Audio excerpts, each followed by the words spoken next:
How's it going?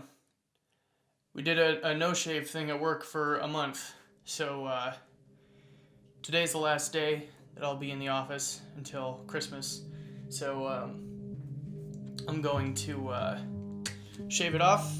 And I've been in the workforce now for about a year and a quarter. So, last time I shaved, I talked about college and advice for, people going into college. And now I'm going to talk about advice for people going into the workforce, particularly in computer science, because that's what I ended up doing.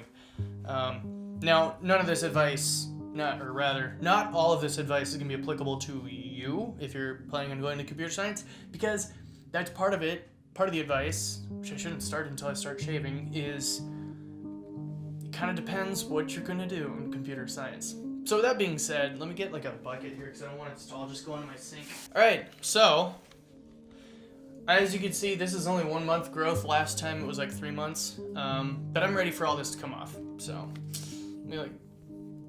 that's not gonna work. Alright, cool. I don't know how I'm gonna edit this or how much we're gonna do. So anyway, never expect that your degree has prepared you fully for the job that you're gonna be going into.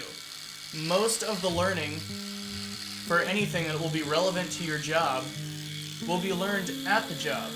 This does not mean don't pay attention in college. Absolutely pay attention in college, because that's going to set a lot of the baseline for the skills that you're going to need. And a lot of that is figuring out new systems. That's really what computer science is all about. Finding problems that need to be solved and approaching them with the intent to figure out how to solve them. Because if you can't do that, then you're not really built for programming. Because programming is all about, it's all just over my, whatever. Programming is all about problem solving. That is pretty much the whole job. That's what you'll be doing for the most part. So, don't expect that any of your projects are going to be similar to your projects in school, because they're not. The projects in school are there to teach you the concepts. Yeah, I think I've beat this point to death now. So, I did not prepare any of this going in, so I'm just going off of things that I think about while I'm doing this. Jeez. Yeah, it's all just, you know what, I'll just get a vacuum cleaner and do that. Looks like we're going with the Tony Stark look again. 70s bad guy. If you saw the last video, that makes sense. If you didn't,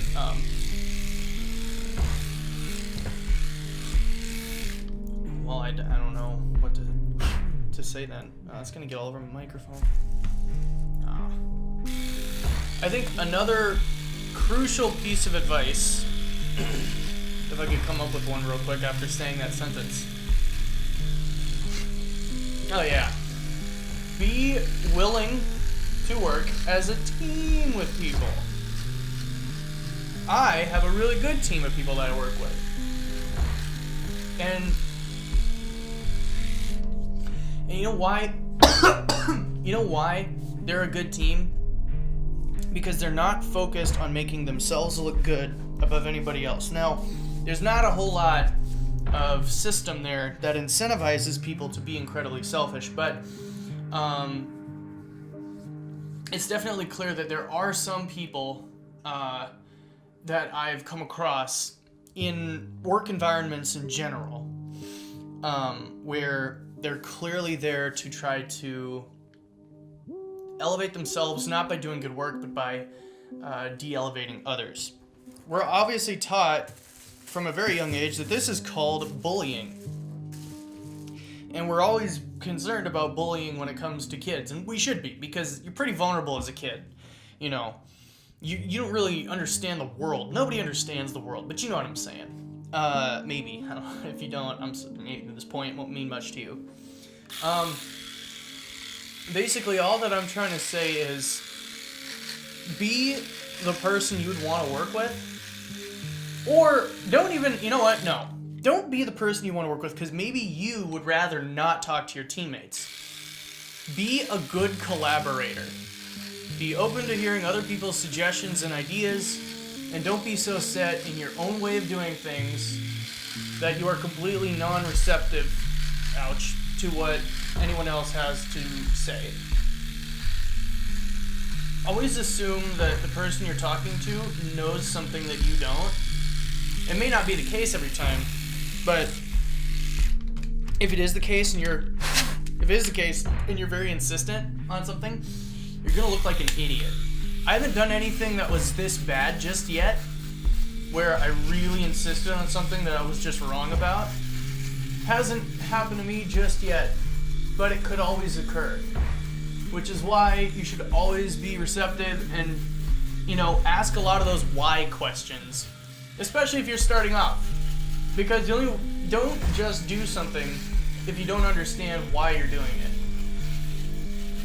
Because if you do, then when someone asks you, hey, why are you doing that? You're not going to have an answer. And it's good if you're trying to teach people how to do stuff, to have answers to those questions. So, be inquisitive. And if you feel like an idiot in your first week or month or half of a year because it just feels like you don't know anything about programming, that is okay. Because chances are you don't. Because you just got out of college, where they teach you how to figure this stuff out, not how to do it professionally. Now, I, in college, was a little more nerdy than most kids, but I was certainly not more nerdy than the top of the line nerds. And they did a really good job getting jobs and doing lots and lots of personal projects. And you know what? If you're like me, you don't really want to do a ton of programming in your spare time, maybe now and then. I have an app that I maintain. It's a budgeting app for me, and I use it, and I like it. But I don't sit there programming when I get home from work. And that's fine. But you gotta make sure that you keep up to date and knowledgeable about your field, because it's a constantly growing industry and it's a constantly transforming industry.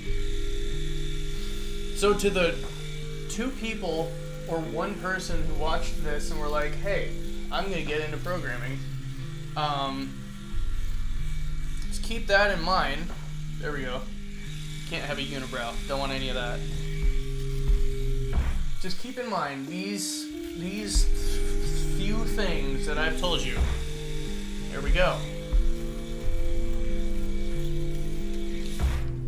I think that's decent for now. Maybe I'll go back and fix it later. Maybe not. I don't know. Now I'm just covered in facial hair, which I was, but now I'm covered in less of it. It's just not on my face, it's on my shirt. Thank you guys for watching and listening to me ramble. I've got some stuff in the works. In fact, I shot the intro for something while I had facial hair, so that'll be kind of weird when I upload that later. I don't know how long that's going to take. I've been working on it for a while, but I have to re-record a bunch of it because I did not sound very enthusiastic the first time I did it. But yeah, Christmas is coming up on Tuesday, and that's my birthday. If you didn't know, my birthday is Christmas Day, so I'll be 24, and I don't know why that's relevant to any of this. So have yourselves a Merry Christmas. I know I will, and probably also New Year, because I'm probably not going to upload anything before that happens. So with all that said, thank you guys so much for watching. I'll see you guys in the next video the next time. Whenever that, there's no outro to this one.